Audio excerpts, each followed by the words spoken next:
let the dogs out. Like, who let the dogs out? Who? Off the Hook, airing on offthehooksports.com. Your home for real news, real opinions, and what really matters about Tennessee athletics. Always available on Apple Podcasts, Spotify, Stitcher, Google Play, TuneIn, iHeart. Like, share, follow, subscribe. Always available wherever you find your favorite podcasts.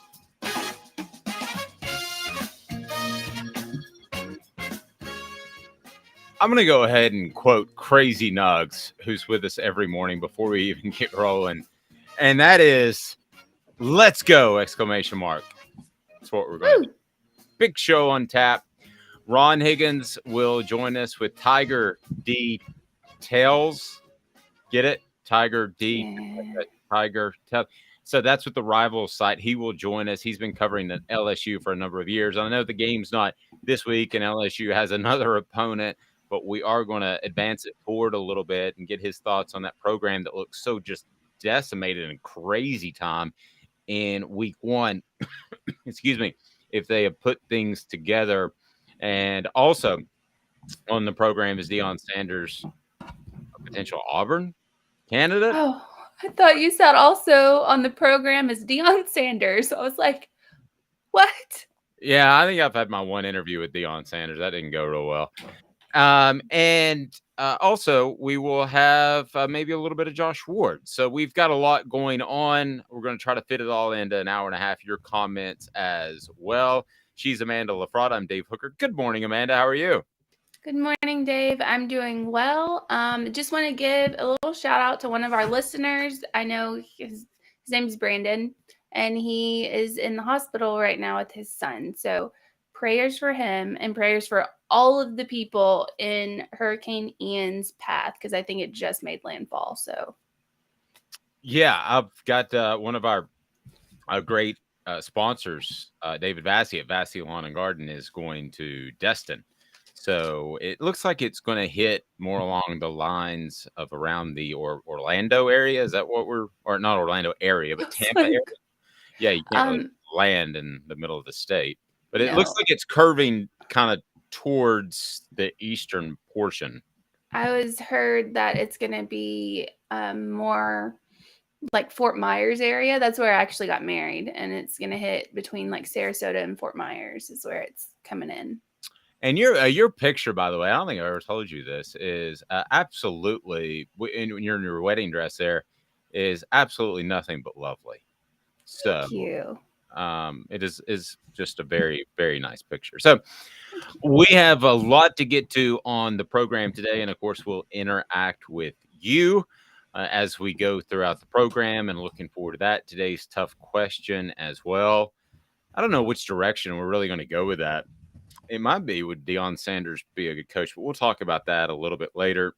Let's get to the down and dirty at 30. And Amanda, it's brought to you by Honeybee Coffee. Why is Honeybee Coffee just so darn good? I mean, it's good coffee, but it's just really, I think when you use the best ingredients, you get the best product. And so since they use the top 5% of beans in the world, I mean, it ends up being the best product. Yep. That's pretty much all you need to know right there. Honeybee, I'll be meeting a couple of meetings there today. So I'm looking forward to their coffee. No question about it. And let's get to the down and dirty at 30. So it doesn't have anything to do with Tennessee. Kinda, but kinda does.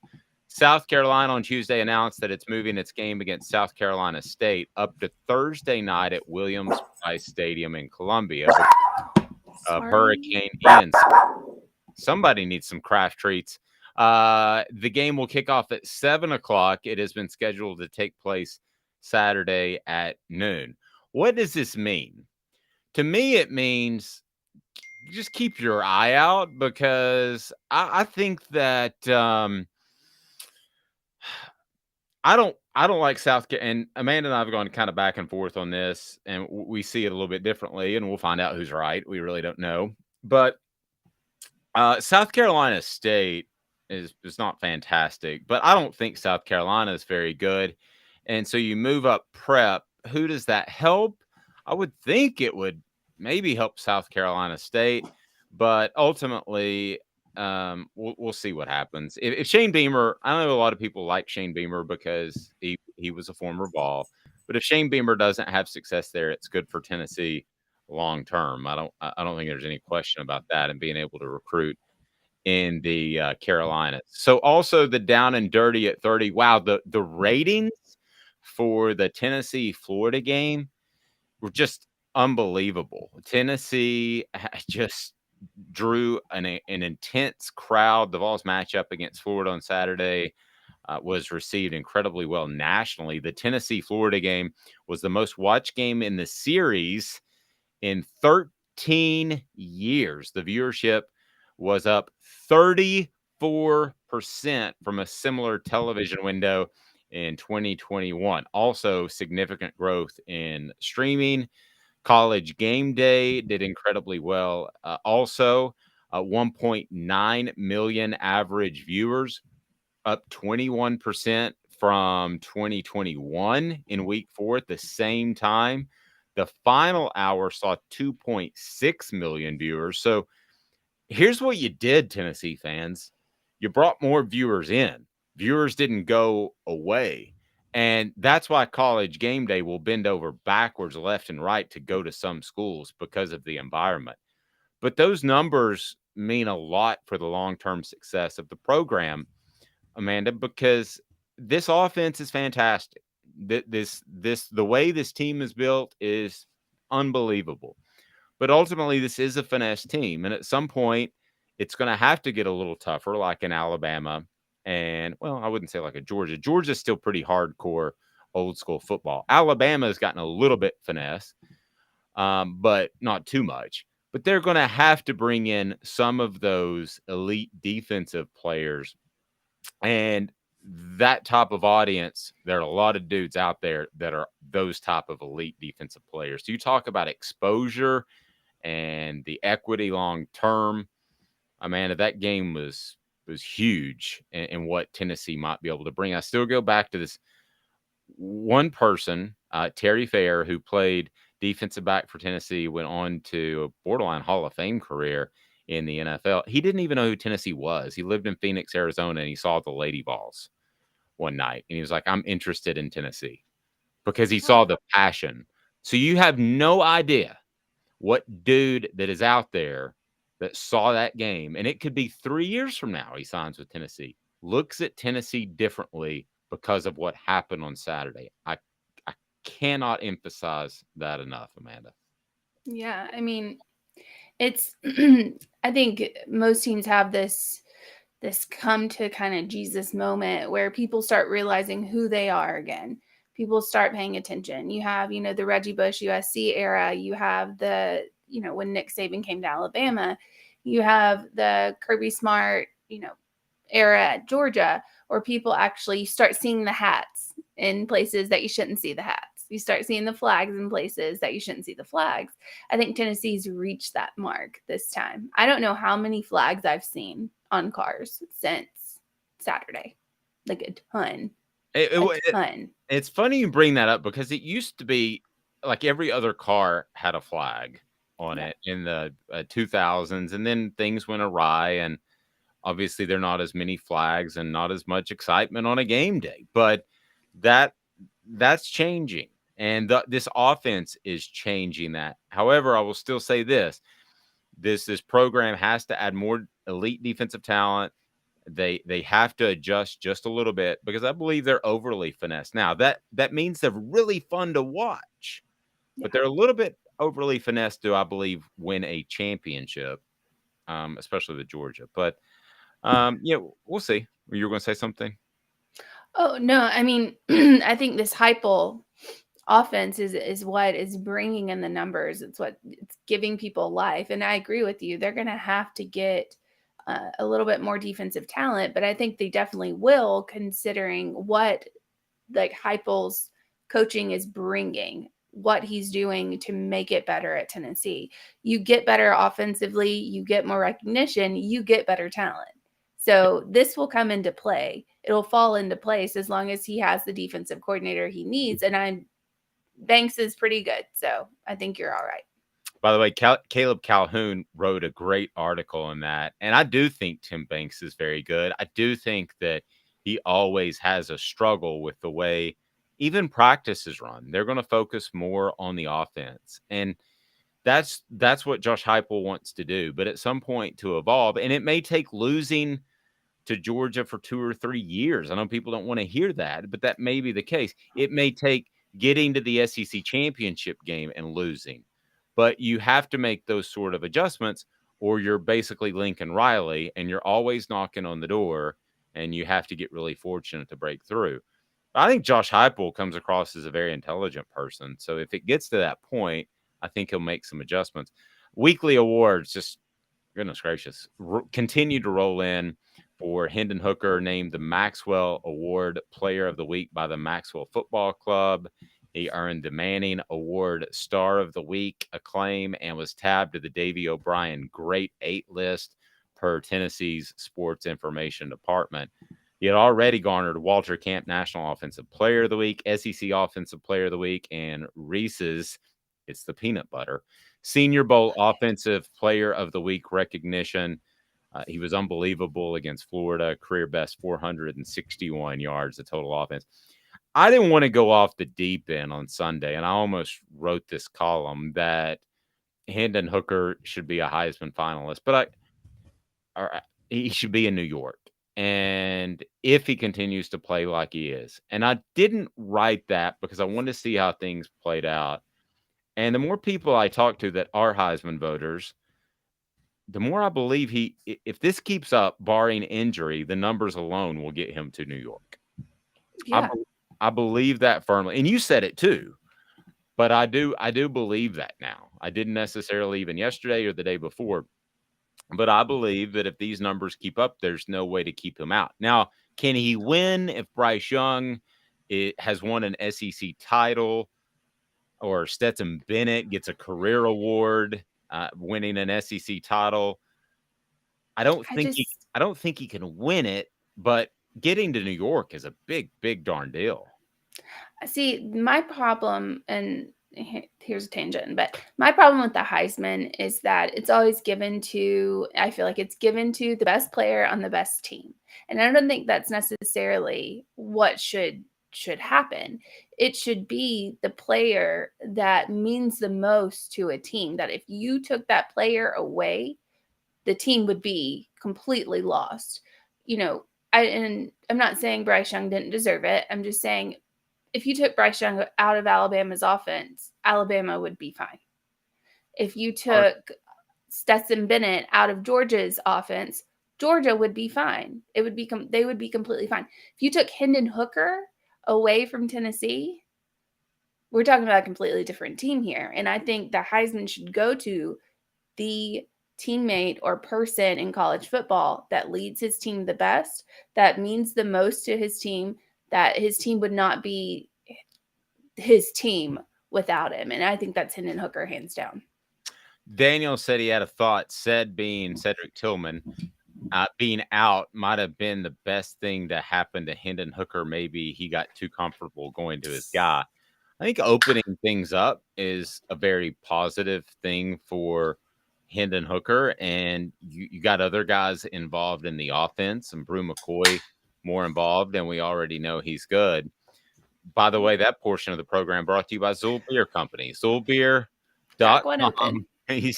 Amanda's cracking open one, and I did that on a post-game show after a Tennessee basketball game, and I got the meanest look in the world from John Wilkerson, because you would think it was a beer because it was nighttime, but it was a Diet Coke. And Amanda's having, I believe, a Diet Dr. Pepper. But nevertheless, if he gets to New York, then that's huge. But as far as to Daniel's point, the ability to spread the ball around could be absolutely monstrous for Tennessee. And I think other than probably Ohio State, that Tennessee has the best group of receivers. Now, you want to talk best duo when healthy, Tillman and McCoy, I'll take them over anybody. But if you want to talk 1 to 5, I believe Ohio State probably has 4 first-rounders eventually in different classes. But other than Ohio State, I'm going to take Tennessee's group of receivers right up there with anybody in the country. A couple of recruiting notes. Ethan Davis announced he's begun rehab with a torn labrum. I've torn both labrums, one twice, and it is not. Sometimes you don't even have to have surgery. I didn't because it was a partial tear. But when you have surgery, it is really not a big deal. And Amanda pointed that out in her story on Caleb Giroux's, I love saying his name, story on offthehooksports.com. And he's begun his rehab. I wouldn't stress over that. Everything's going to be fine. Don't worry about that at all. He is one of Tennessee's highest rated prospects, of 4-star tight end. So, and then it's not very often you see a prospect pick up several offers from Power 5 programs in a single week, but that happened with this kid.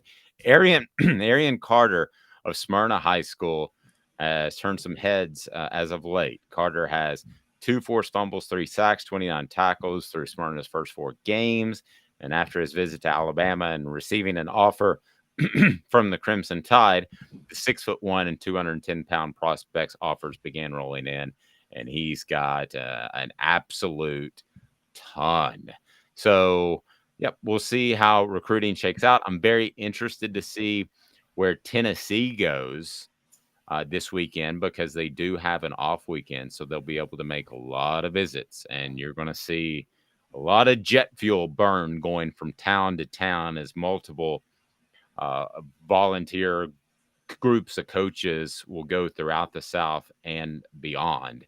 So, and also, if you haven't had a chance to go to offthehooksports.com, I really like this that Amanda put together. And I'm not just saying that because she's on the program and listening to me. Thanks. But it was a ranking of the top 5 teams in the SEC. So there's really, as Amanda and I've talked about, there's no point in doing this before the season. There's really no point in doing it after a couple weeks because somebody hasn't played anybody. But Amanda did that.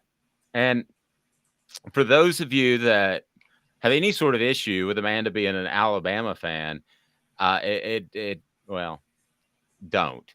Because I actually would still have Alabama number 1 and Amanda is Georgia number 1, followed by Alabama, Tennessee, and Kentucky. Now, if you look at the body of work, you could say certainly that Georgia is number 1. But I'm going to go back to this because I know that Kirby Smart got the monkey off his back. But at the end of the day, what was the record between Nick Saban and Kirby Smart last year? It was 1-1. And I thought that Georgia had the better overall team talent-wise. So if I were to rank them myself, I would still have Alabama number 1 because I think Nick Saban is still the better coach. And he was able to overcome a terrible showing in Texas by his team, and they ended up getting the win. So you can view that in one of 2 different ways. They survive, and that's impressive, and the coaching staff was able to get them through an off day, or you could view it as they're not as good. I don't know how you view it, Amanda, but if you want to check out the top 5 teams in the SEC, it's on offthehooksports.com. So when I did this list, I just looked at the body of work from just this season. I think a lot of people can get caught up in what happened last season, especially when you have, big time coaches like Kirby Smart and Nick Saban and all of that.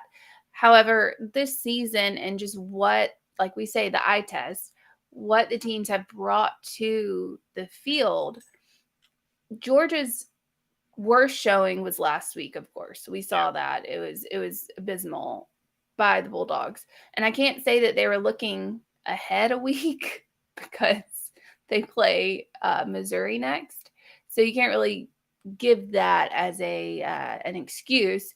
But their overall body of work and the way that they've dominated their opponents is much more impressive, especially the way their offense connects, the way Stetson Bennett's, throwing, the way, it's a unit. It's connecting as a unit. You can see it on the field. Alabama, I put at number 2 because of their offensive struggles, and they shouldn't be having offensive struggles. You have the top talent, in the nation coming in. You should be on a level where you're not struggling offensively. I blame that mainly on Bill O'Brien. I think he is not great to be honest. He's supposed to be going to Nebraska, and I welcome him there. Number 3, I put at Tennessee. I think Tennessee's body of what? Sorry. I think he'd be a horrible fit. I mean, you may be right. I think that would be one heck of a bad hire. Oh, yeah. It would be definitely a horrible hire for them, but just get him out of Alabama. Just get him out. No one go away. If I'm Nebraska, I'm doing whatever I have to do to get Mark Stoops, who I think would turn them down anyway. But that's a perfect fit because it's a developmental coach. But I think he'd turn them down. Sorry to interrupt. Yeah. Go ahead. No, you're fine. I agree with that. So Tennessee, I have at number 3. You know, their victory on the road against Pitt, and then their victory against Florida, that just solidified, you know, and them beating everybody, you know, the other 2 teams that they've played by a substantial amount that people didn't think that they would cover. So Alabama hasn't been able to do that. Georgia hasn't been able to do that. And Tennessee has put people in their place. Ole Miss hasn't been able to do that. So Tennessee, I have at number 3.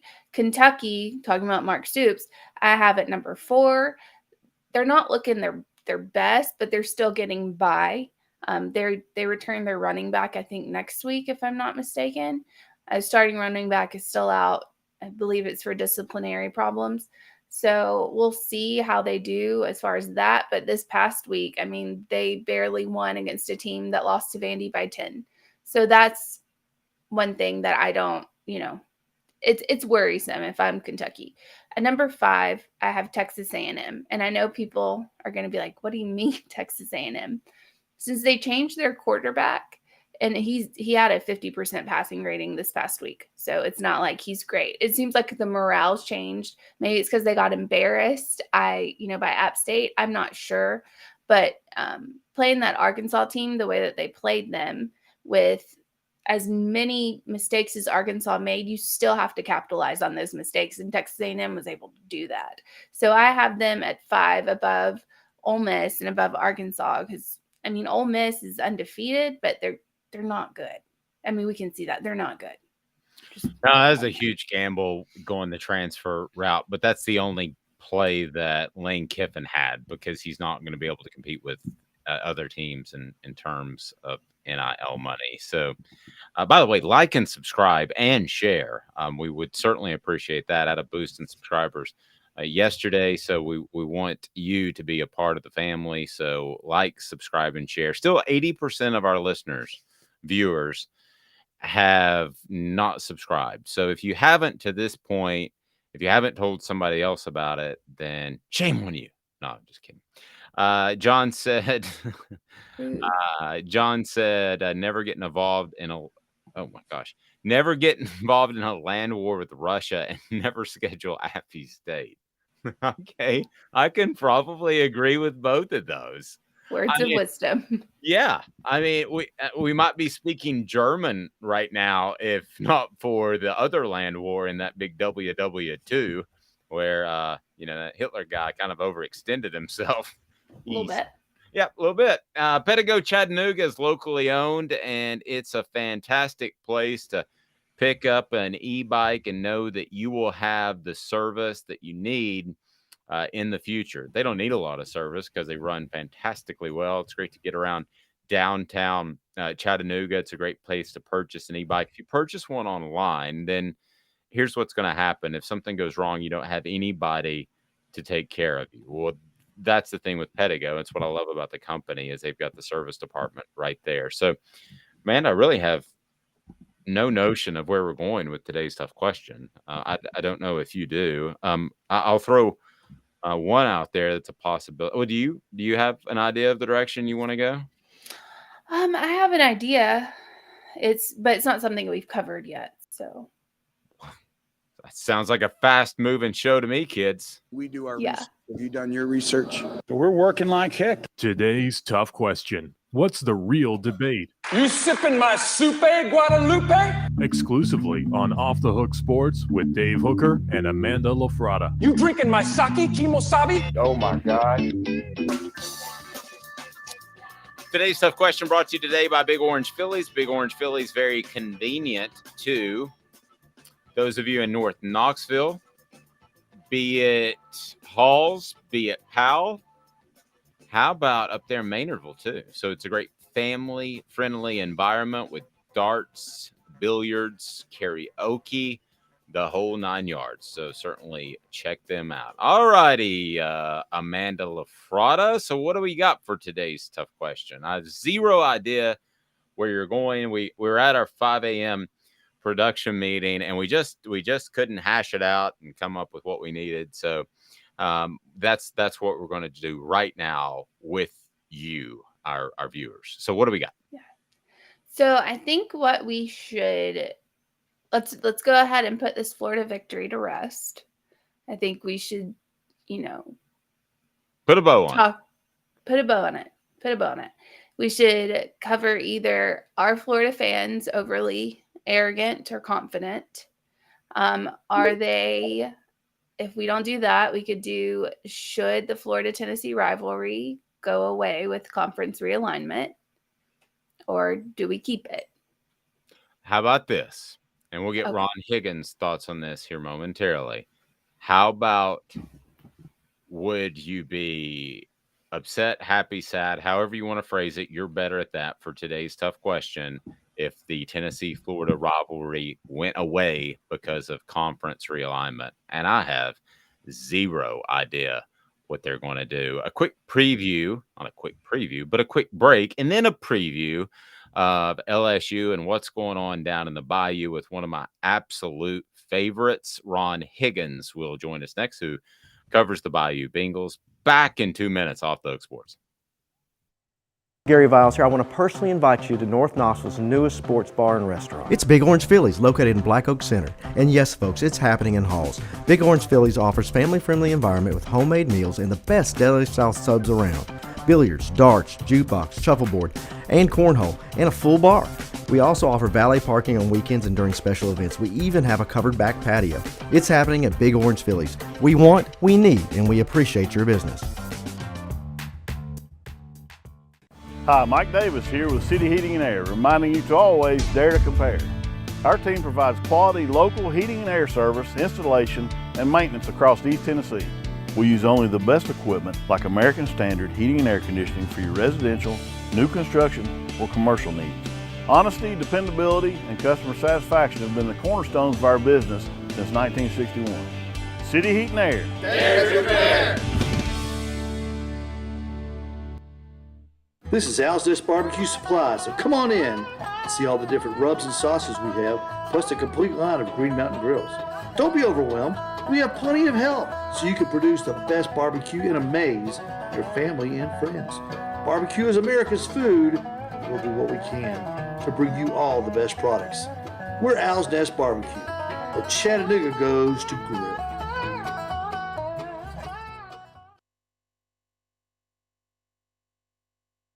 Do you want to own the more that owns every job? Then get to Vassey Lawn and Garden in Cleveland and get you a Toro. I'm David Vassey, here to talk to you about Toro. With a Toro Zero Turn, you'll get more out of every minute and you'll reach the finish line faster. At Vassey's, we like to say, no matter if you're mowing 3 acres a week or 11 lawns a day, homeowners and business owners alike find confidence in equipment they can trust from top to bottom. Vassey Lawn and Garden, Highway 60 North in Cleveland. Man alive, it's worth the drive. I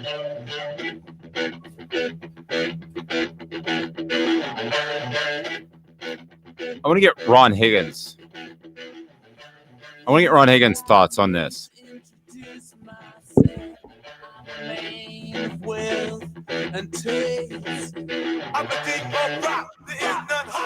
What about this mashup, Ron? Got a little Zeppelin there. No, your house band Zeppelin. That's good. I wish. Yeah, that's not bad. But it's a mashup of Zeppelin, the Rolling Stones. I think there was some Twisted Sister in there. I think we have Run DMC. We eventually have Kid Rock. Is this a thumbs up or a thumbs down? God, it's such a mashup of a bunch of human beings.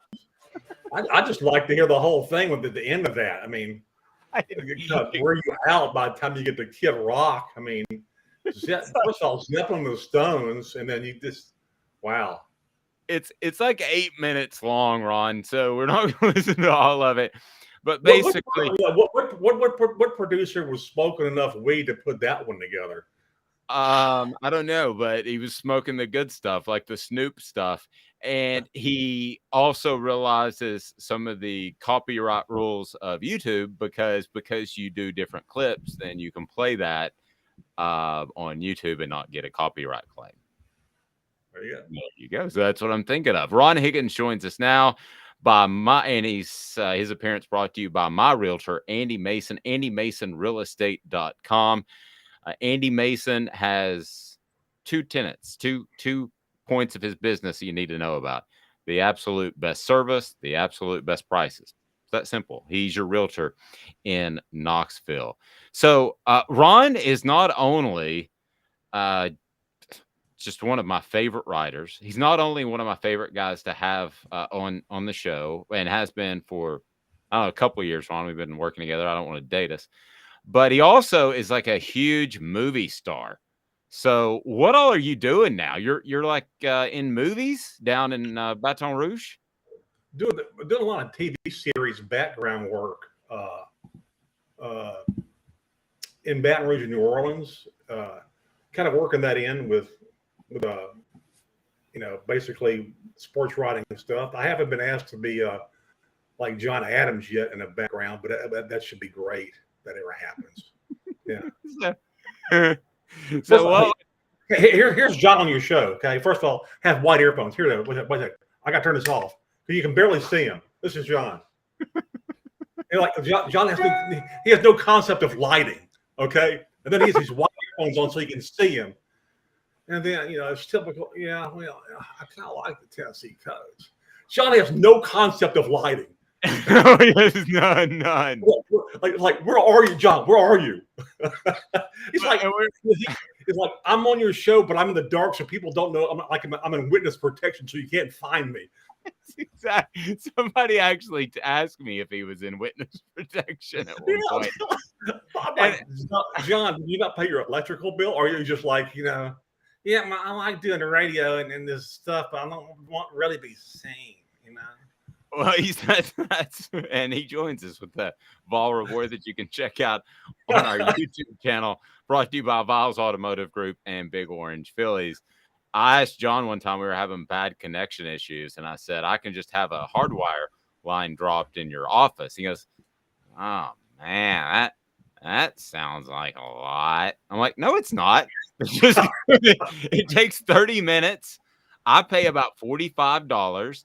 That's all. I think it's more than that. So he calls me the next day and he goes, it's $48. Okay, well, covered. I got poor John. Just rip on John 5-minute segment. So I can do that because I've known John longer than anybody. So I can do that. He's my closest friend of this business for 40 years. So we rip on each other, but it's just so natural to rip on John because he's just, he practically moans when he talks because it's just painful to him. He's like the Larry David of sports writers, just everything's just a hassle, Yeah, that is exactly him. I love him. I love him too. I can't tell you. Well, you look at the over/under amount of conversations I had to have with him to have him join me on offthehooksports.com. Do you want to guess the number of conversations I had to have? And especially when explaining the video to him. Oh my God! It's like it's like discovering electricity. John, we can put it on video. Well, how you do that? I mean, what do you mean? It's like I can imagine it took a while, but once you get John on camera or not, it's going to be funny and easy, and that's just the way and very knowledgeable. So yeah, it's pretty good. Yeah. It took 12 phone calls, just for the record. I'll bet you did, like negotiations. Yeah. Yeah, it took 12 phone calls, a meal at Litton's. It was a thing. So Ron writes for Tiger Details, and I want to go ahead and tell you to, if you don't bookmark it, be mindful of that site when you roll into LSU Tennessee week, which will be next week. So, of course, Tennessee has a bye week. LSU does not. But I wanted to get Ron's thoughts on a couple of different things pertaining to LSU. The kick time for Tennessee. I've been to Tiger Stadium a handful of times, but you know it way better than me. How much does that help an opposing team's chances to win there when it's at 11 a.m. local time as opposed to 7 o'clock and everybody's rowdy and hammered? Well, the thing is, that LSU fans adjust, so they'll start drinking at 3 a.m., to get nice and juicy for the kickoff. LSU's won like its last 6 11 a.m. games. The Florida game last year, the fans were like, they were into it. And they beat Florida. Of course, everybody beat Florida because Dan Mullen was still there. Yeah, I mean, there's a different vibe to it, I'd say, definitely. But I think the LSU fans will get up for this one. Of course, we know last time Tennessee was here was the great crazy ending with Tennessee winning and not winning because they had 13 people on the field. Because you got drawn into Les Miles' ball of confusion of running people on off the field, and finally Tennessee had like 13 guys, and T-Bob Abe, their LSU center, who's now a radio personality, snapped the ball just before the clock expired, and that forced the call of penalty on Tennessee. LSU got an extra play and won the game. So that was the last time they were here. Tennessee and LSU always play pretty good games. I know one of the more painful losses for Tennessee fans was losing LSU in the championship game in 2001 when LSU just hammered Florida in Gainesville at the end of the year, and Tennessee fans made the reservations for the Rose Bowl, and I did. Yeah, at halftime. Do you remember that game, Ron, at halftime when they announced that Rohan Davey and LeBrandon Tofield weren't coming and back from the second half because they were hurt? I literally got on Expedia and booked my Marriott in Manhattan Beach at that very moment, and so I'm the reason that Tennessee didn't make it to the race. No, you're not the reason. The reason is that John Chavis didn't realize LSU's backup quarterback was running keepers the whole second half. In fact, I mean, the LSU's backup quarterback is still the only person in the SEC in championship game history to win the MVP award coming off the bench. Only guy. Wow. I didn't know that. Yeah, well, it would have to be. Yeah, Matt Mall. He's a dentist now in Colorado. The only guy ever to do that. Never, and like, it's like the defense never figured it out because the defense, they were so shocked. Like, this guy, like, is a runner. He's not a thrower. What the hell do we do? You tackle him. And they got beat. I mean, I never forget that game. I'm sorry for Tennessee fans because I was in Memphis covering. It wasn't like I was in Baton Rouge working Baton Rouge. I just remember coming back up to write the story after the game, like an hour after the game, and there were still Tennessee fans in the stands, frozen in their seats, like staring straight ahead, like, what happened? What just happened? I know Amanda is going to jump in here, but my one memory of that game more than anything is Casey Clausen interviewing him. And I think you were standing next to me, and just this look of what the H just happened. Yeah, I think most Tennessee players were like that. And then, a few years ago when they played in Knoxville, I think that Butch Jones' last game before he got fired, the one in the driving rainstorm the whole game. It just rained the whole game. I remember like right before halftime, it started storming again. And of course, then he had Orgeron's LSU coach. I mean, he loves crazy stuff like that. Let's go get wet, boys. So yeah, I mean, they've had some crazy games. You just date back a long way. I mean, almost every other LSU game in Tennessee has been crazy. Haven't been very many blowouts. Old school LSU fans are still bitter. They claim Billy Cannon scored on a 2-point conversion in 1959 to win the game. So this is a really good series that you wish it was played more because it's just it's a good series, man. It really is. and their basketball series is good. Their baseball series is fixing to get juicy again. LSU had a number 1 recruiting class. They're fired up. So yeah, but they have a really good rivalry in all sports, but it's not like the hate rivalry where LSU just like Tennessee and LSU have one thing in common. They both hate Florida. Can't stand them. Hate them. And Tennessee, it's more from the fact that they lost to them so many times until this past week. LSU, it's more of a hate, like, you people are just obnoxious. Even when we beat you, you're obnoxious. We don't like you.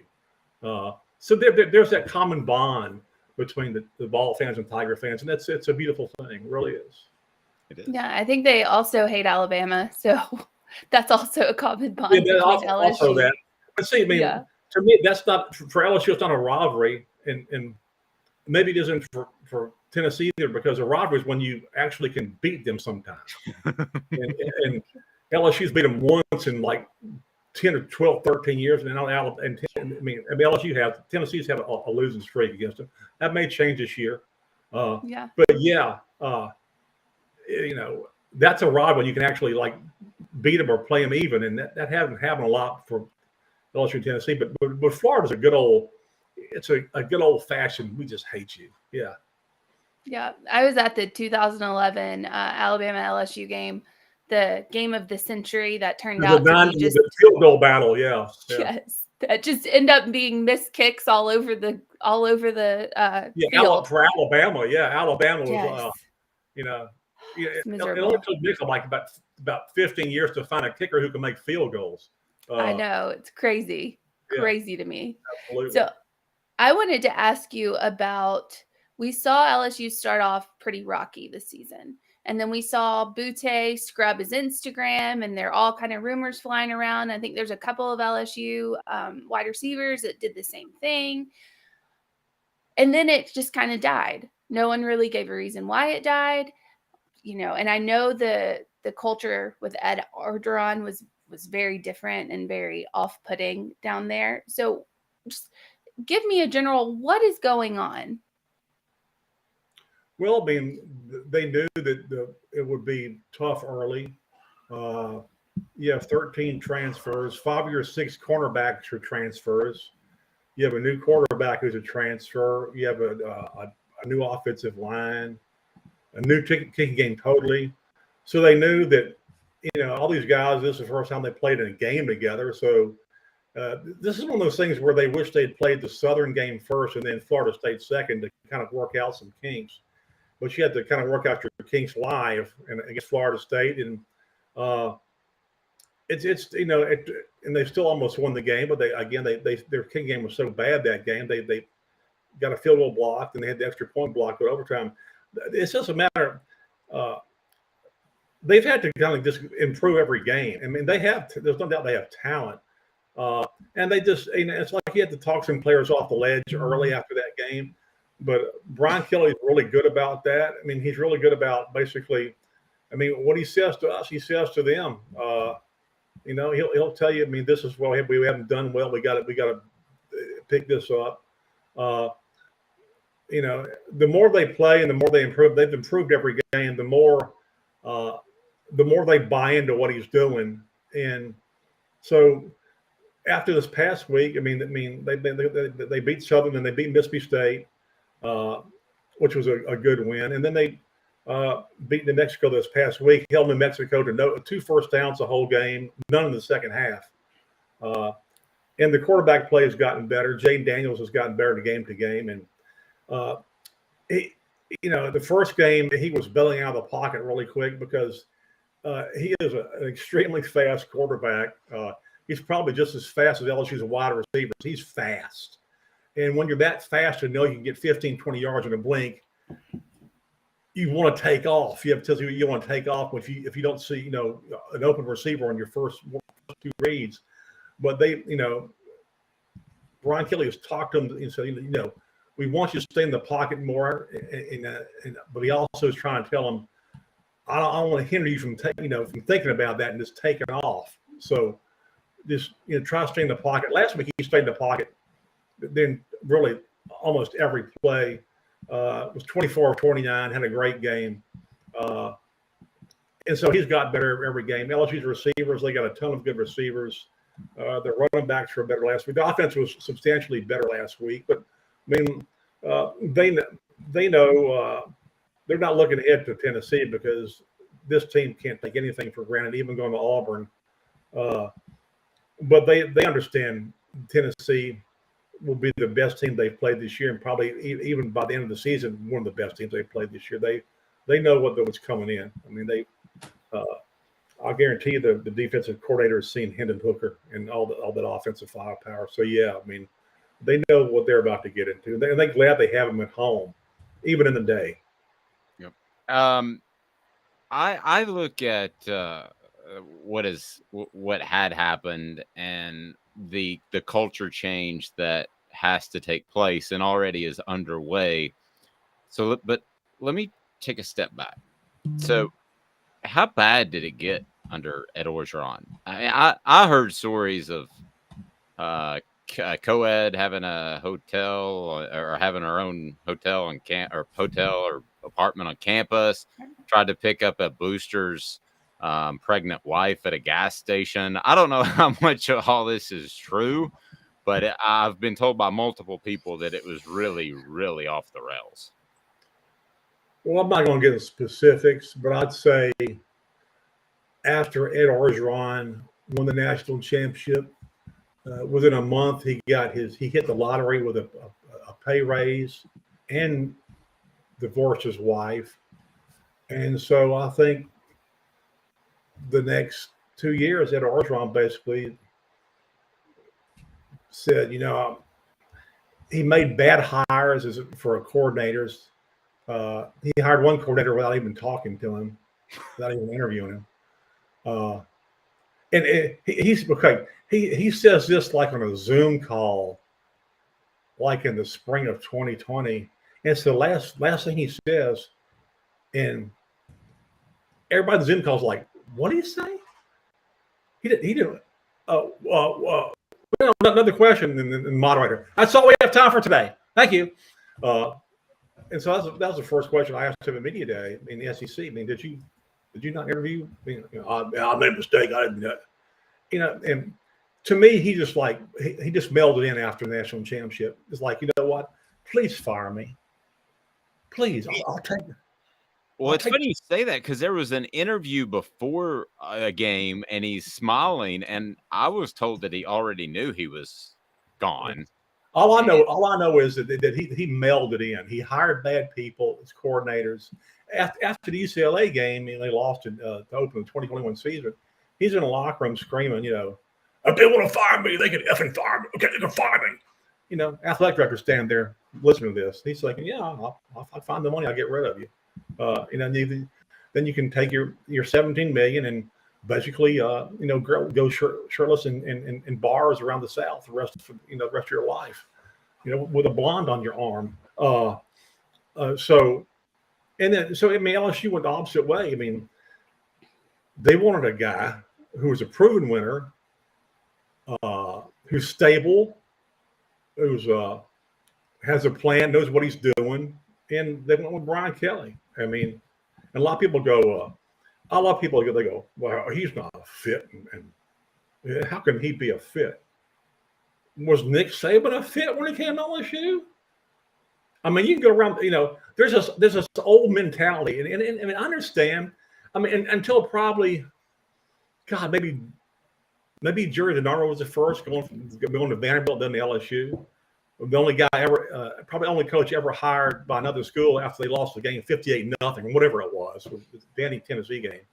But there's this old thing that where you had to either play at an SEC school or been an assistant at an SEC school to be head coach at an SEC school, and that all completely changed 20 years ago, more than that. And so yeah, you hire people from outside. I mean, the South doesn't have they only produce head football coaches. Everybody does. So, I mean, I think 12 of the last 16 or 17, since 2001 when Saban won a national championship, most of the head coaches in the SEC won national championships aren't from the South. So that has nothing to do with it. Nothing to do with it. That's a bunch of crap. And you know what? Did Kelly make some mistakes early by saying family, whatever? Maybe so, but or doing the videos, with the recruits dancing, which was painful to watch. It was like watching, Chevy Chase, if he was in Saturday Night Fever, like body parts are falling off. But he's been really good to deal with. He's got a really good sense of humor, and he's got a lot of Saban in him in the sense that he has a plan. He has faith in his plan. For him, it's about the process, like Nick, and he's a no BS guy. He's not going to be. You ask him a question, you'll get an answer. And it's going to be a pretty detailed answer and an honest answer. And I think that's why the players believe him and like him. And he hired some good people too. So. And LSU fans understand it's a process. They know this year is a process. They know, as long as they keep improving every game, I think everybody's happy, and they have. Yeah, they definitely have. This Tennessee team is dynamic, as you pointed out. Josh Heupel is running an extremely fast-paced offense, and it's extremely successful, it's efficient. How do you see LSU going up against that type of offense? Do you think that they can hang with Hendon Hooker? I think they can hang with them. I just worry about LSU's depth along the defensive line. They lost their best defensive lineman like in the first game. Their defense has been tremendous, but I worry about. And LSU runs a lot of fast stuff in practice, and they've run it in game as far as the pace of play. But I worry about Tennessee probably wearing them out in the second half, the defensive line. They've got enough depth at linebacker and defensive back and all that stuff. It's just the defensive line you kind of worried about if they have enough depth to go a whole game like that. So other than that, yeah, I can think they can hang with him. I'm not putting Jaden Daniels on Hendon Hooker's level because I have a Heisman vote right now. Hendon Hooker would get my Heisman vote. Wow. But the fact is that LSU knows how to play those type of quarterbacks, but I don't know if they're on Hendon Hooker's level. They've gone against Daniels. He's a dual threat. I don't think he's as comfortable throwing the ball as Hooker is, but he's damn comfortable running the ball. I know that. The thing is, when you look at Jaden Daniels, you don't think he's big enough to play quarterback. He's kind of very he thin or whatever, but he started 29 or 30 games at Arizona State. He only got hurt once, and basically I asked him, how come you never get hurt? And he goes, well, I'll try to run fast enough where people can't really hit me. Right. I wish I could do that. Yeah, but I knew how fast he was. We were actually allowed to see some preseason scrimmages at LSU.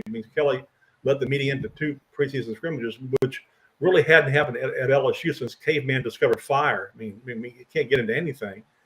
And in scrimmages, when quarterbacks are when they run, they're down when you touch them. It's like you can't tackle them; you just touch them, they're down. He ran 20 yards on an RPO, and nobody could get a hand on him. And they weren't out of position. It's like watching a fast kid on the playground who couldn't be touched. So he's that fast, but I don't think he's definitely not in Hendon Hooker's category as a passer. So it'll be a fun game to watch. It's going to be a really fun game to watch, and hopefully it'll be one of those games, typical LSU Tennessee game, where it's crazy and goes for the last few minutes or whatever. Yeah. Hey, Ron, let me ask you this. I don't know if you've covered a Heisman ceremony for kind of personal question. I've covered 2. You covered 2. Yeah, so, Peyton Manning, which wasn't a ceremony, it was a funeral, and Joe Burrow, which was a foregone conclusion. Who do you go through to get credentials for that? There's a there's a Heisman PR guy you call to go through it. I mean, they're very good. I mean, they'll. So if I'm a voter, I'm good, right? Yeah. Okay, Yeah. good. That's good to know. Because right now I don't have a credential to watch Tennessee stretch, but that's another topic. He's not salty about it at all. Not at all. Well, it's because, you know what? Because he has an actual opinion. Yeah. God forbid you got an opinion on Tennessee that doesn't line up with what they want. Okay? Yes. You know, that's why John's in witness protection, because, you know, God forbid you don't get out the big orange pom-poms that you can't be critical. And God knows there hasn't been anything to be critical about for Tennessee football for the past 15 years. I mean, nothing's going on. Smooth sailing. Yeah. You know, I'm glad to see him play well, and because of the Tennessee I covered when I was, you know, I worked in Memphis, was, you know, the end of Johnny Majors and then all of Phil Fulmer, and I mean they were good teams. I mean they got won a national championship, but it's, you know, it got to be an embarrassing train wreck. And I understand why Tennessee fans are unhappy. Like, is this school ever going to figure it out? Or is the administration ever going to figure it out? Are they ever going to find an AD? Does it get fired? Are they ever going to find a school president that lasts more than a year? How many football coaches are they going to go through? So, yeah, I mean, there's things to be critical about. But now, I mean, you kind of straighten some things out. And so, yeah, but still, you know, if you want to put your head in the sand and squash the media, go ahead. But everybody else will see what's going on. Are you going to like throw not let national people in because they're critical? Well, hell no, you're not. See, what happens is I'm going to get a local rant here because nobody cares about the media. But I'll say this: most schools couldn't give a crap now about local media. Don't care. You know why they don't care? Because if the ESPN comes in, or the Athletic, or anybody national is like, well, you know what? That we can get the most exposure there for our recruiting buck. Oh yes, let's let them in. Let's let them in what practice. Hey, we'll give you 15, 20 minutes with the head coach. You want to talk to our quarterback? Great. We'll get you a one-on-one. You know why? Because it's all about recruiting exposure. They don't care about local media. They don't. This is so bizarre that you bring that up. So do you remember when they had the ESPN closed practices where they would have do you remember that? So so only ESPN could be at the practice and the local media couldn't. Well, as you can imagine, that rubbed me the wrong way immensely. Everywhere. So I was on a show from 6 to 9. I hosted it, and I said, you know, I'm not tolerating this, so you can keep hosting the show, and I'll do the rest of it from Tennessee's practice field, because if it's open to the media, it should be open to the media. And I'd forgotten this story till a gentleman last night called me, and he saw what we do and said, do you remember this? And I do now, and I stood on the sideline and did 30 minutes of the show with my cell phone until guess who ran up. And you know exactly who it was. Stop the show. Stop the show. There'll be no more sports animal. You want to guess who that was? You can tell me. It was Bud Ford. Well, I like Bud. I like Haywood. And I incurred Bud's wrath one time, and not for this, but this actually happened. I forget what game it was. I got to the press box and I looked at the press box food. I went, God, this is not very good. You know what? I'm going to order a pizza and have it delivered to my seat. I don't think a guy can make it here in less than 30 minutes. You know, you think he can? Remember Doug Seagrass, national banner. I said, I'm going to order pizza. He goes, you're crazy. I said, I just want to see the guy get here in 30 minutes. I mean, otherwise it's free. So I call like Domino's Pizza, the one closest to the campus. I'll give the guy a break, you know. So 20 minutes later, the guy's at my seat and he's just pouring with sweat. He's just like, he goes, God, I didn't know how to like talk my way past like 4 guards. God, here you go. Give me the pizza, nice and hot. I gave him like a huge tip. So into the first piece. And Bud was so mad. He comes up here, what are you doing? What are you doing? I said, "Oh, pizza, you like a slice?" Bud was so mad. I think the only time I really got Bud mad was I ordered a pizza and had delivered to my seat. Yeah. No, Bud would curse out the pizza delivery guy for not getting there too. And another pizza story, I was at Papa John's Stadium, and for a high school event, all they had for us was nuts, literally a big box of nuts that everybody put their dirty hands in. And so I ordered a Domino's pizza at Papa John's Stadium. There you go. Like I said, I know people care about the media, but that's I enjoyed covering Tennessee all those years when I went. I had the best seat in the house in the press box. I was right in front of Bud and Haywood when Bud was doing, and then Haywood was doing the PA. Yeah. And so between plays, you get to hear second guess the coaches. Gosh dang, Bud, what was Fuller doing? I don't know, Haywood. It's just funny. Those guys and Gus Manning were the backbone of Tennessee sports for years. And that's one reason they had a good brand. And those were back in the days when you actually you could go to practice, and it's all changed. Social media has changed the way coaches are available because they don't want every other thing they say to be tweeted or put up social media. So they've kind of shut it down.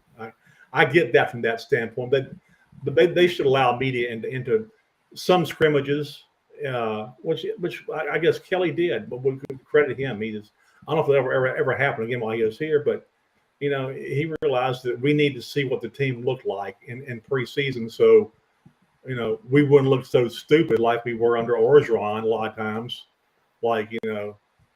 listen to him babble on how, everything's okay and when it wasn't. You're in that area, and Ron, I'm sorry if I'm keeping you too long, but you're in that area, and there's been talk that maybe Auburn would actually hire Deion Sanders if they make a coaching change with Brian Harsin, which sounds still a little bit crazy, but a year ago it sounded insane. 5 years ago, absolutely no way. But it's not the craziest thing I've ever heard.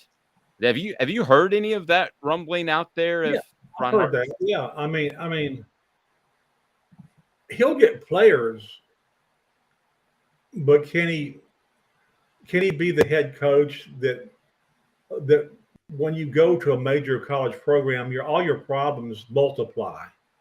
You have more boosters to deal with. You have more insane parents who want playing time for their kid because they know they can get to the NFL at Tennessee and maybe not at Jackson State. Being a college head coach now is an absolute. Probably some of the coaches that they had like 20 years ago will probably be killed off by what goes on for college head coaches now. The stuff you got to deal with, the NIL money, the transfer portal, the NCAA basically not doing anything about, we can't legislate NIL money, just go buy people. And the transfer portal, which is absolutely, they're trying to put some restrictions on it now, which is good. But still, you can get the whim of like some guy, not getting to play one game and he's ready to transfer. I told somebody, I said, I wonder if like other coaches, opposing coaches, watch guys on teams and thinking, I'd like to have him on my team. Say there's a wide receiver, I kind of like him, and that wide receiver runs an out route and falls at the feet of the head coach. He goes, "Hey, so you're a really good ball player. Think about playing for us next year. Good game." Does that happen? I don't know, but I just know that head coaches now, I know they get paid millions, and by God, that they earn every bit of it because of just the amount of stuff that you got to put up with. And there's also the player arrest factor, which has always been there. So there's a lot of moving parts now, more so than ever before. Ron, great stuff as always, buddy. Keep it up in the movies. We want to see you in a stream near us, and I have a feeling we will coming up. So we'll talk to you. TigerDetails.com. That's the rival site. You can read Ron's stuff, and I've looked over the site past couple of days, kind of boning up on LSU, and you guys do a great job. So kudos to your guys. Please pass that along. Well, I've had a really good time, and I'll see you later. You know what?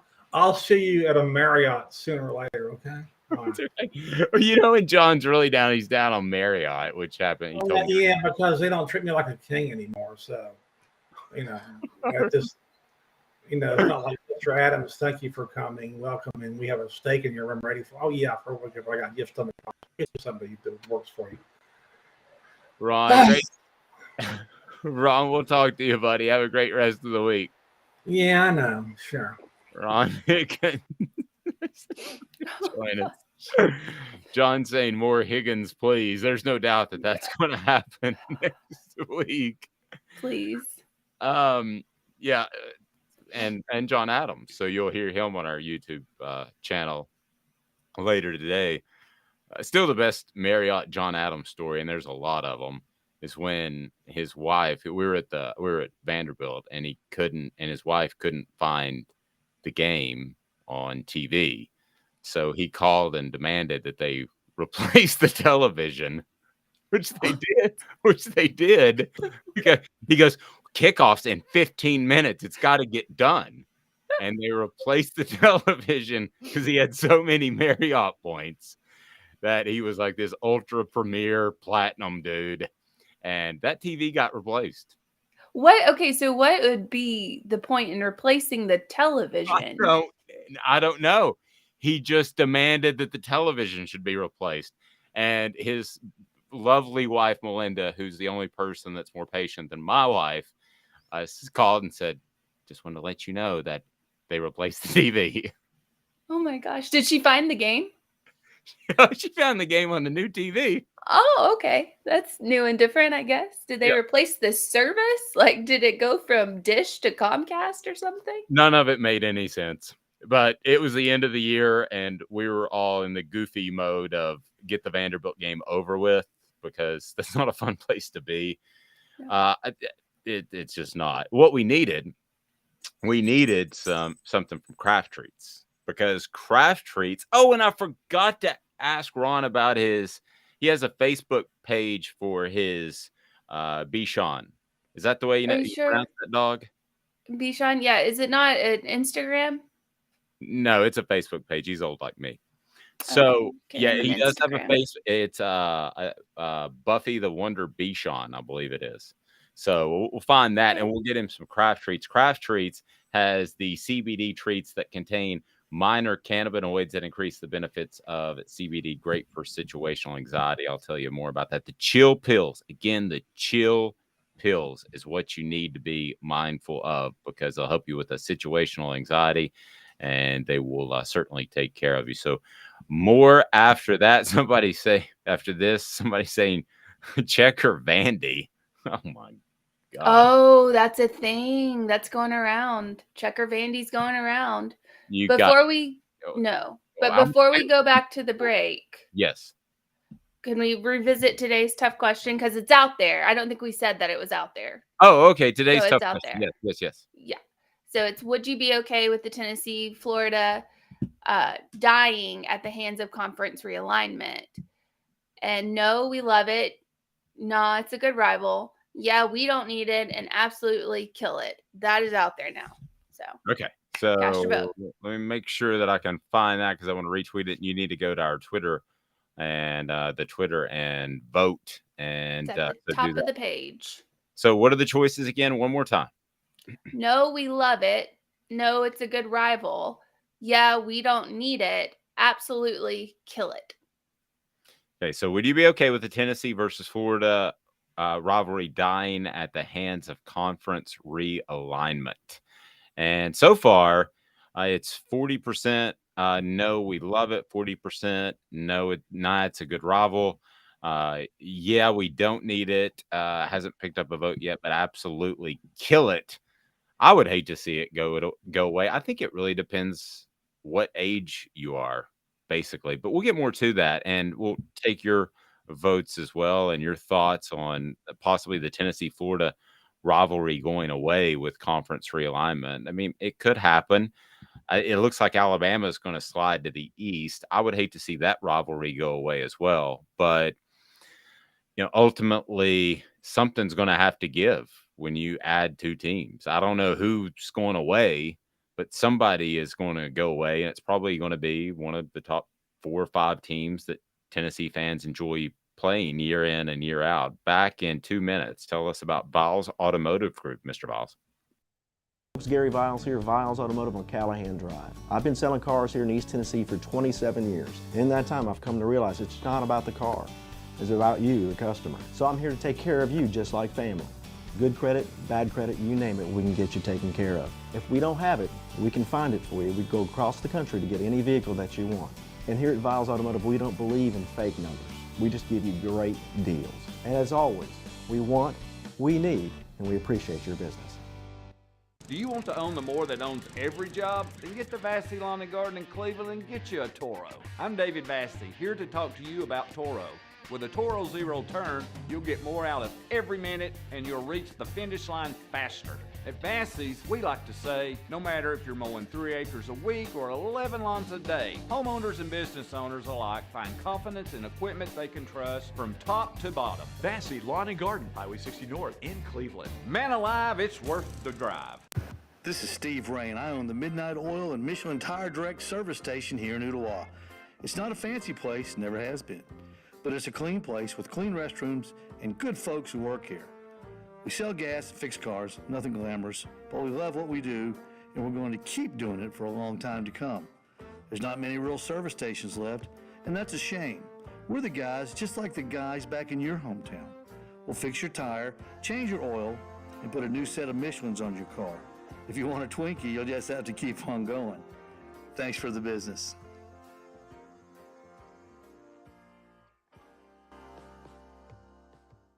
Hi, Mike Davis here with City Heating and Air, reminding you to always dare to compare. Our team provides quality local heating and air service, installation, and maintenance across East Tennessee. We use only the best equipment like American Standard heating and air conditioning for your residential, new construction, or commercial needs. Honesty, dependability, and customer satisfaction have been the cornerstones of our business since 1961. City Heat and Air. Dare to compare.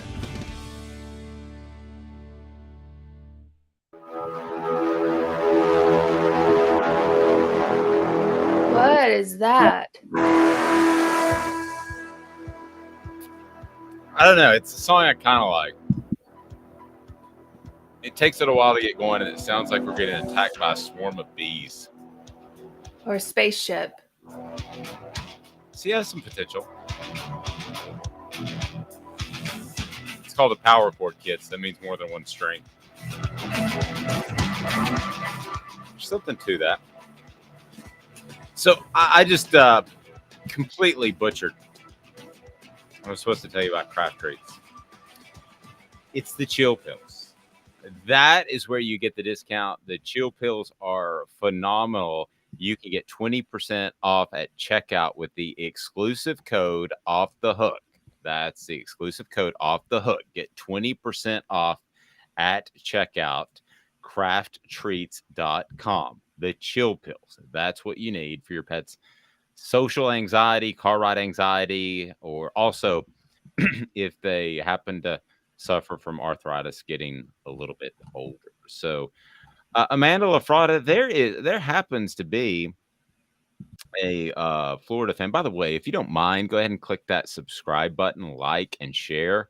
You're already commenting, and we greatly appreciate that, but we want to grow, and we want to grow with you. So if you could share, that'd be great. Be sure and subscribe. Only 80% or 20% of our listeners have actually subscribed. So hit the subscribe button, and we want you on board. More stuff to come, including this afternoon. We'll have John Adams of the Knoxville News Sentinel. So a lot going on. Now, there's apparently, excuse me, there's apparently a Florida fan or a Florida reporter. Writer. Yeah. Journalist. Something that is not a big fan of Tennessee. And we talked about the rivalry going away.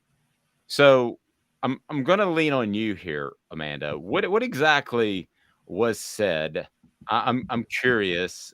You set it up for me because it seems to be maybe getting, and I've told you before, you don't want Homer media because they end up being harder on the coaches they cover. The coaches think they want Homer media, but they don't. and they end up saying crazy things. And maybe this is clickbait, maybe we're falling for it. But what was said by this individual, and to be fair, so that we're not talking behind his back, you can go ahead and tag him, and if he wants to listen in, he's welcome to. But what was said by this person about the Tennessee-Florida rivalry? Okay, so it was kind of a really long tangent. His name is Sean Doty, D-O-T-Y. I don't know how to. Is it Dodo Bird? It's not Dodo Bird. It maybe should be after this. But he went kind of on a tangent, and it's a really long article. I mean, he did some fairly good writing as far as style and stuff, but I mean, he says, I'll give you some quotes. In the case of Tennessee, it is an annual divisional game without any agreed upon nicknames from both fan bases. And instead of it being a nearly even split series, it has become a running gag to see how Tennessee will find a way to lose to Florida each year.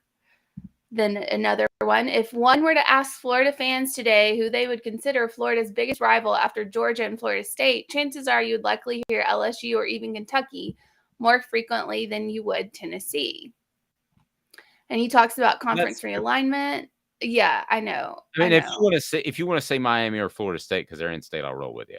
But if you want to say that LSU or Kentucky are a bigger rival than Tennessee, that's just stupid. No, I mean I think he's probably like 19 or something because it's 12. Yeah, recent. But he says, but until the Vols program can consistently stop staggering against top-tier SEC programs similar to drunk Tennessee fans failing a sobriety test, Florida fans should consider Tennessee an annoying pest rather than a rival. So again, we'll tag this guy, but he, like, okay, dude, I'm sorry, but you guys weren't relevant until the days of Spurrier at all. At all. Like 0% relevancy until the days of Spurrier. You talk a mad game. You're not even good now.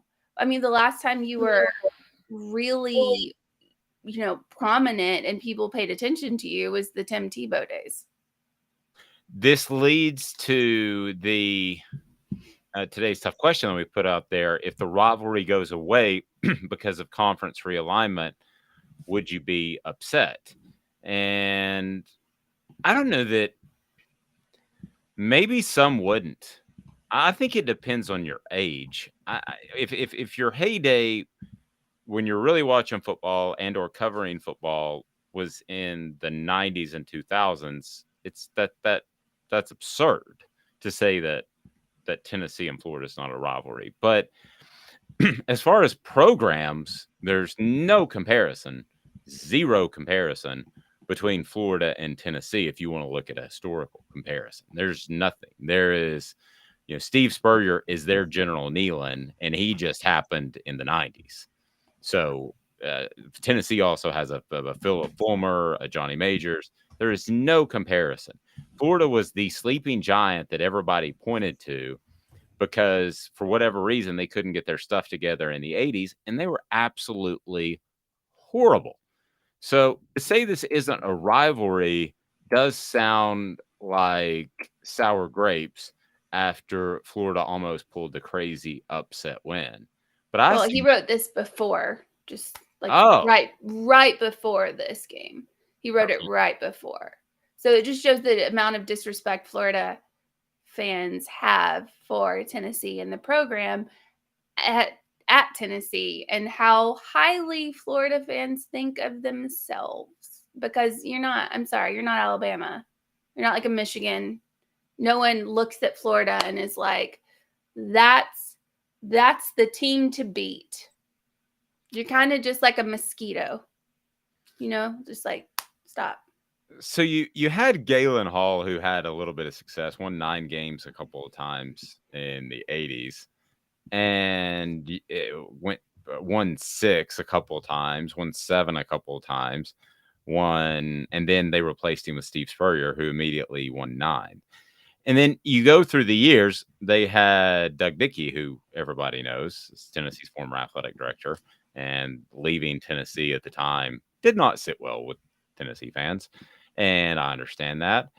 But you have to go back to maybe Ray Graves before they had success. But we're still not talking about championships. The Florida was just horrible. And like I said, everybody thought the sleeping giant for decades. So I ask our message board peeps, and it is today's tough question. Do you care if the rivalry goes away? Is it a rivalry to you, or would you just assume let that be jorts of the past? And you know, the one thing that's funny about, I was one time on Florida's campus walking to the stadium to cover a game, and I had to use the restroom. So it was a public restroom on campus. And I've never seen this before, but they actually have hair gel dispensers right there in the men's room. You are lying. It's called soap, Dave. It's called soap. I don't care what the Florida fans are doing with it. It's soap. Right. But there's a lot of hair gel going on down there, is all I'm saying, Amanda. There's a lot of hair gel. Orange Blood saying, hard for any Florida fan born this century to imagine Tennessee as a rival when we've only won 3 or 4 times in 22 years. Also, why have we only played 52 times? I don't know the answer to the latter question, but yeah, if you're super young and you're using recency as your basis, then this doesn't look like a rivalry to you. But we knocked on Billy Napier a little bit, and I will say this. He gave his team the best chance to win. I thought there were some questionable 4th downs. There was the really dumb 2-point conversion call that didn't even make sense if he would have gotten it. And there were a lot of questionable decisions, but I'll tell you this, from a schematic standpoint, he put his team in the best position to win, and they had a chance on the last play. Given the difference in the talent level and the ability, and the fact that Tennessee is a program that's better put together under the second year with Josh Heupel, I give Billy Napier some credit that they were even in that game at the end. So I think as long as Josh Heupel stays, Billy Napier stays, which who knows in this world of coaches, I think it will become a rivalry again if they continue to be in the SEC East. But we're having this conversation. It could be the SEC North and the SEC South when they realign it. We don't know.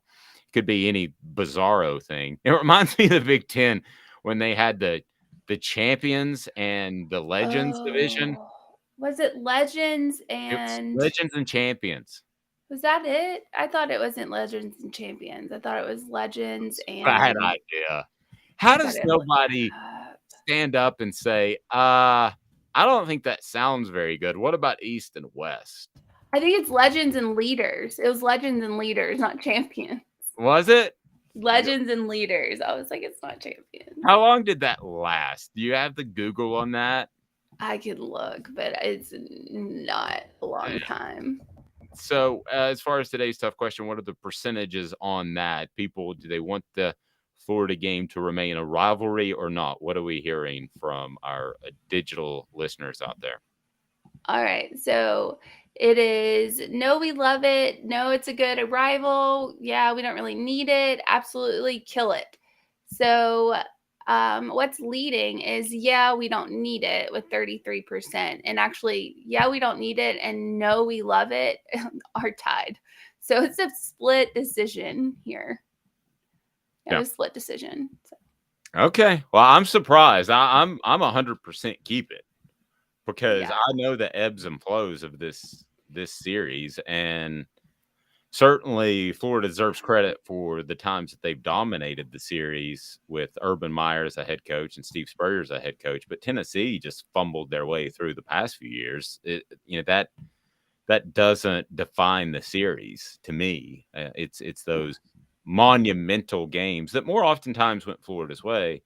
But yeah, I want to see it continue. See, Orange Blood, you're kind of alluding to what I was saying. Tennessee's won 8 times since 1976. It's more of a struggle for us than a rivalry for them. I agree with that, but the lead up to those games and the fact that they're so uber talented, even though it's been one-sided, is still, to me, makes it a great rivalry in and of itself when you look at it. But I don't think that, what are you laughing at? Legends and Leaders. You asked me to Google it.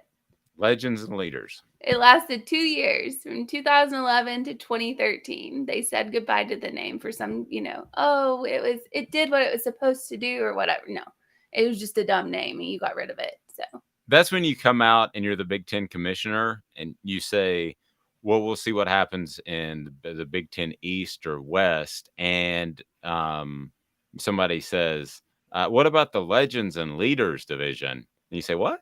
I don't even remember that. All notions of that online have been deleted. Yeah, nobody knows what they're like. Legends and Leaders, like, are leaders in the north, and then legends are in the southern part of the Big Ten, or are we doing like legends are to the left and leaders are to the right? Like, how are you dividing this? Makes no sense. I somewhat got the notion of it, and that was you wouldn't be spread out, because essentially what you have now is you have the best of the conference in one side, the East and West. So the East has Indiana, Maryland, Michigan, Michigan State, Ohio State, Penn State, and Rutgers. So that's 1, 2, 3, 4. That's at least 4 at the top, if not 5. And you could argue Illinois, Iowa, Minnesota, Nebraska, Northwestern, Purdue, and Wisconsin. So you could argue Nebraska or Wisconsin, but as far as the top programs in the Big Ten, I think that's what the idea was, is not to make Iowa. Well, Iowa is what it is. I mean, it's a developmental program. That's fine. But yeah, if you look at the East, with Michigan, Ohio State, Penn State, and Michigan State, I mean, that's the conference. Those are the top 4 teams, and Nebraska and Wisconsin will knock on the door every once in a while. And then I really liked what Pat Fitzgerald was doing at Northwestern, but I'm afraid that's kind of run its course. I don't know that again. That's why I talk about NIL money with Tennessee so much. So you have the money, and obviously at Northwestern they have the money, but do you want to spend it on football? Do those corporate donors want to spend it on football? And much like Vanderbilt, I say no, they don't. So at Tennessee, that's what makes it so special from an NIL perspective, is you have a good amount of money. It's a metropolitan area, and they want to spend it on football. We got to get to something very special. It's message board bingo. So you ready to roll with that? I am ready. I got it all worked out. So message board bingo is now. All right, 11-1 is very possible. Have you seen this defense? Even Bama would be neutered if the D keeps progressing week to week. That is an SEC school. 11-1. I think I know who it is. You have 10 seconds. If you can beat me on that. Crazy, I agree. I wish the Florida game would get moved to later in the week, or later in the season. So you have, John says Ole Miss. No. Okay. Chris says Georgia. No, good guess though with the dogs thing. Neutered. Yeah, good guess, but no. Brandon says LSU. Yay, Brandon.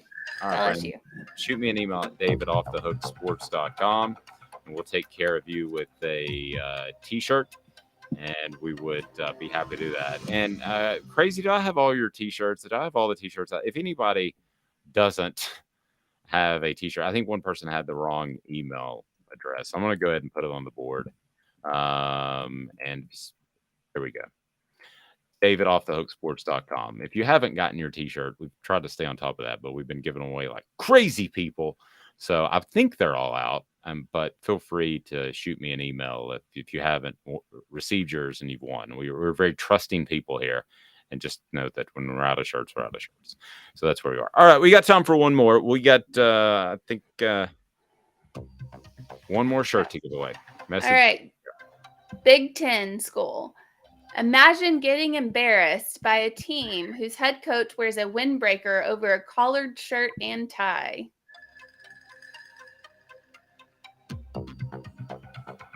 $10 seconds. I think I know who it is. I know they're referring to Ryan Day at Ohio State, right? I don't think so. He wears a windbreaker over a coat and tie, doesn't he? Brandon says Minnesota. No. Okay.